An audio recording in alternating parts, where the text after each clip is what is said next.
Assalamualaikum warahmatullahi wabarakatuh. Halo semuanya, perkenalkan nama saya Muhammad Zaidan Widya Kusuma dari kelas 11-8. Pada kesempatan kali ini saya akan menjelaskan tentang perlawanan rakyat Indonesia terhadap kependudukan Jepang. Nah, yang akan saya bahas kali ini adalah perlawanan rakyat Kalimantan terhadap kependudukan Jepang. Perlawanan rakyat Kalimantan terhadap pendudukan Jepang pada tahun 1942 sampai 1945 dicirikan oleh perang gerilya di pedalaman dan pemberontakan terbuka akibat penindasan ekonomi serta kekejaman militer. Berikut adalah rincian perlawanan tersebut. 1.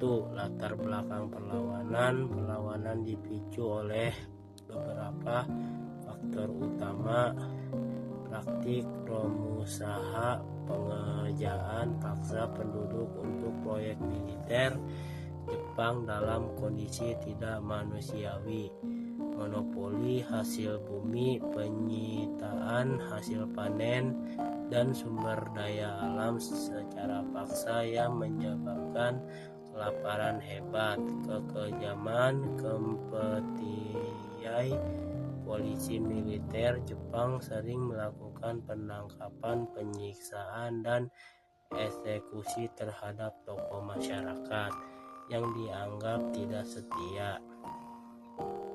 2. Peristiwa Mandor. Tragedi Pontianak. Salah satu bentuk perlawanan yang berakhir tragis adalah gerakan bawah tanah di Kalimantan Barat. Konspirasi para tokoh lokal, cendekiawan, dan bangsawan termasuk dari Kesultanan Pontianak dituduh merencanakan pemberontakan massal terhadap Jepang. Dampak Jepang melakukan pembersihan besar-besaran genosida pada tahun 1943 sampai 1944. Ribuan orang termasuk para elit, terpelajar, dan sultan-sultan di Kalimantan Barat dieksekusi di Mandor. Peristiwa ini dikenal sebagai tragedi Mandor. Anda dapat mempelajari detail sejarah ini melalui situs Makam Juang, Mandor. 3. Perlawanan suku Dayak. Perang Maja Desa. Perlawanan fisik paling sengit dilakukan oleh suku Dayak di pedalaman Kalimantan, terutama Kalimantan Barat dan Selatan, yang dikenal sebagai Majang Desa atau Perang Kayu Tanggi.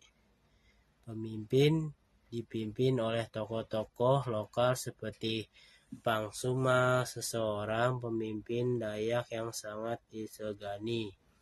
Taktik: menggunakan perang gerilya di hutan belantara dan senjata tradisional seperti sumpit dengan racun.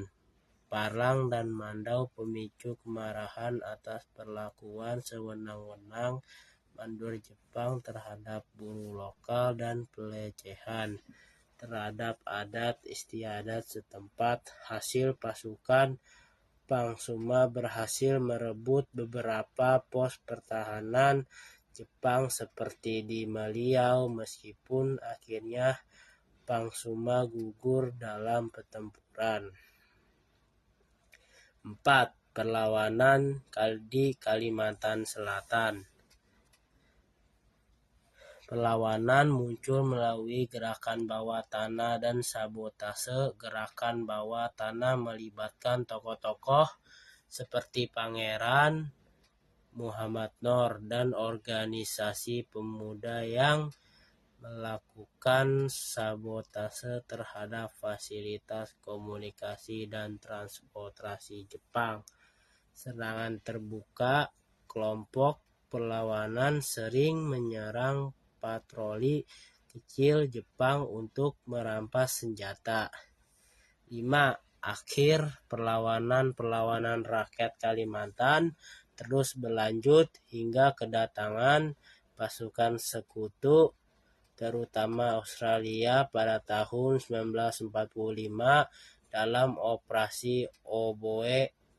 Rakyat setempat aktif membantu pasukan Australia dalam menunjukkan jalur hutan, mengepung dan melumpuhkan sisa-sisa tentara Jepang di wilayah Balikpapan, Tarakan, dan Labuan. Nah, itu dia ya teman-teman pembahasan saya tentang perlawanan rakyat Kalimantan terhadap kependudukan Jepang. Semoga bermanfaat dan menambah wawasan teman-teman. Akhir kata dari saya, wassalamualaikum warahmatullahi wabarakatuh.